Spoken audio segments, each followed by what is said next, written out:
সামাজিক যোগাযোগ মাধ্যমে ভাইরাল হয়েছে এক খবরে শাবনাজ তার বড় মেয়ের বিয়েতে নিজের সংগ্রহ করা ৫০০ ভরি গহনা দিয়েছেন।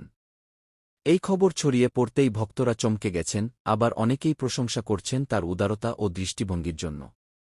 বিয়ের অনুষ্ঠান নিজেই ছিল জাঁকজমকপূর্ণ, যেখানে প্রতিটি আয়োজনই নজর কাড়ে, কিন্তু সবচেয়ে আলোচিত বিষয় হল শাবনাজের দেয়া গহনা। প্রত্যক্ষদর্শীরা জানিয়েছেন শাবনাজ গহনাগুলো হাতে হাতে সাজিয়ে মেয়ের বিয়ের অনুষ্ঠানে উপস্থিত করেছেন। তিনি বলেন, মেয়ের জন্য সর্বোচ্চ দিতে চাই, কারণ সন্তান বড় হওয়ার সঙ্গে সঙ্গে তার নিজের জীবনও শুরু হয়।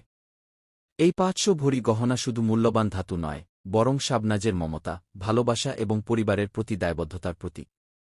অনেকে এই ঘটনায় লিখেছেন, শাবনাজ শুধু একজন মা নয়, একজন আদর্শ মা হিসেবেও উজ্জ্বল উদাহরণ হয়ে আছেন। অন্যরা বলছেন, এমন সমৃদ্ধি ও ভালোবাসার নজির অন্য পরিবারেও অনুপ্রেরণা হতে পারে। সামাজিক যোগাযোগ মাধ্যমে ভিডিও এবং ছবি ভাইরাল হয়েছে, যেখানে শাবনাজের আবেগ ও আনন্দ স্পষ্ট। বিয়ের এই মুহূর্ত শুধু আনন্দের নয়, বরং পরিবারের ঐক্য, ভালোবাসা ও সহমর্মিতার প্রতীক হিসেবেও দেখানো হয়েছে।